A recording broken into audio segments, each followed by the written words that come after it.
বাংলাদেশের অর্থনীতির মূল চালিকা শক্তি বলা যায় রেমিটেন্স। অনেক বড় একটা অংশ রেমিটেন্স থেকে আসে এবং যেই রেমিটেন্সের মাধ্যমে বাংলাদেশের অর্থনীতি সচল থাকে। আর এই রেমিটেন্স যোদ্ধাদের যথাযথ সম্মান দিতে প্রবাসীদের সন্তানদের উচ্চশিক্ষার জন্য 2012 সাল থেকে একটা বৃত্তি চালু আছে, যেটা এর আগে বিভিন্ন সময় পলিটিক্যাল গভর্নমেন্ট থাকার কারণে সঠিকভাবে মেধার মূল্যায়ন হয় নাই বা সঠিকভাবে প্রবাসীর সন্তানরা এই বৃত্তিটা প্রপারলি পায় নাই। তো এখন এই 2024 সালে প্রবাসীদের সন্তানদের বৃত্তি প্রদানের জন্য নতুন একটা প্রক্রিয়া চালু হয়েছে। তো এই নতুন প্রক্রিয়ায় প্রবাসীর সন্তানেরা কারা কিভাবে খুব সহজেই বৃত্তি নিয়ে তাদের উচ্চশিক্ষাটা কন্টিনিউ করতে পারে সেটাই আলোচনা করব আজকের এই ভিডিওতে। চলুন শুরু করা যাক। তার আগে বলে নিচ্ছি, যারা আমাদের চ্যানেলে নতুন বা আমাদের চ্যানেলটি এখনো সাবস্ক্রাইব করেননি, please hit the subscribe button. আর যারা অলরেডি সাবস্ক্রাইব করেছেন তাদেরকে অসংখ্য ধন্যবাদ।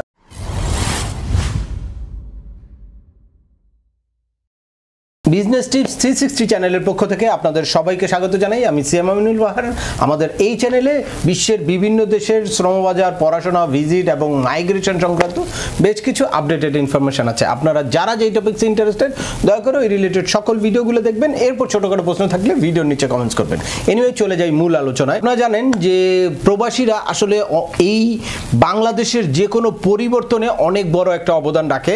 এই প্রথমবার একটা সরকার পরিবর্তনের ক্ষেত্রেও কিন্তু প্রবাসীরা বিশাল অবদান রেখেছে। প্রবাসীরা তাদের রেমিটেন্স বন্ধ করে দিয়েছে এবং একযোগে তারা পলিটিক্যাল গভর্নমেন্টকে আসলে অসহযোগিতা করার ঘোষণা দিয়েছিল, যারই সূত্রপাতে আসলে নতুন একটা সরকার তৈরি হয়েছে বা নতুন একটা রাষ্ট্র ব্যবস্থা চালু হতে যাচ্ছে। তো সেই প্রক্রিয়ায় আমরা দেখেছি যে অন্তর্বর্তীকালীন সরকার ক্ষমতায় আসার পর থেকেই প্রত্যেকটা স্টেজে প্রবাসীদের জন্য সুযোগ সুবিধা কিভাবে বাড়ানো যায় বা কোন প্রক্রিয়ায় প্রবাসীদের যথাযথ সম্মান দেওয়া যায় সেইটার অনেক ক্ষেত্রেই কাজ শুরু করেছে। আপনারা দেখেছেন যে রিসেন্টলি আমাদের প্রধান উপদেষ্টা প্রবাসী লাউঞ্জ উদ্বোধন করেছে। এছাড়াও প্রবাসীদের লোন আরও সহজ প্রক্রিয়ায় কিভাবে করা যায় বা লোনের জন্য বিভিন্ন রকম কার্যক্রম হাতে নিয়েছে, সেটা নিয়ে সামনে আরেকটা ভিডিওতে আমি কথা বলবো। তো আজকে মূলত কথা বলবো প্রবাসীর সন্তানরা উচ্চশিক্ষা গ্রহণের জন্য যেই সুযোগটা আছে, এই সুযোগটা বর্তমান সরকার আরও সম্প্রসারিত করেছে। তাই আপনাদের যাদের সন্তানরা এই 23-24 সালে এসএসসি পাস করেছে বা এইচএসসি সমমানের পরীক্ষায় উত্তীর্ণ হয়েছে, তারা কিন্তু এখন বৃত্তির জন্য আবেদন করতে পারে। আর এই আবেদনের শেষ তারিখ হচ্ছে 28শে ডিসেম্বর।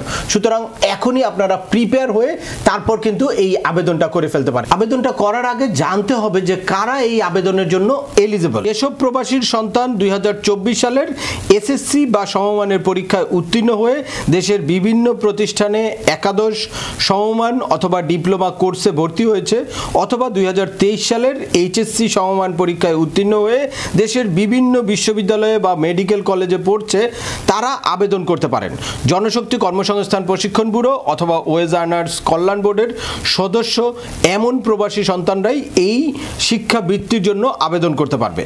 ওয়েজ আর্নার্স কল্যাণ বোর্ড থেকে আর্থিক অনুদান পেয়েছে বা পাবে এমন প্রয়াত প্রবাসী কর্মীর সন্তানেরাও বৃত্তির জন্য আবেদন করার জন্য বিবেচিত হবে। জনশক্তি ও কর্মসংস্থান ব্যুরো বা ওয়েজ আর্নার্স কল্যাণ বোর্ডে আলাদা আলাদা সেল আছে, ওখানে গিয়ে ফর্ম নিয়ে তারপর রিকোয়ার্ড ডকুমেন্ট জমা দিয়ে আপনারা কিন্তু আবেদন করতে পারেন। এছাড়াও অনলাইনে আপনারা ঘরে বসেই কিন্তু এই বৃত্তির জন্য আবেদন করতে পারেন। অনলাইনে আবেদন করার জন্য আপনাদের www.wewb.gov.bd অথবা stipend.wewb.gov.bd/stipend এই লিঙ্কে গিয়ে তারপর কিন্তু আপনারা আবেদন করতে পারেন। আর এবার আশা করি যে কোনো রকম রাজনৈতিক বিবেচনা বা কোনো রকম টাকা পয়সা লেনদেনের মাধ্যমে এই বৃত্তি প্রদান করা হবে না।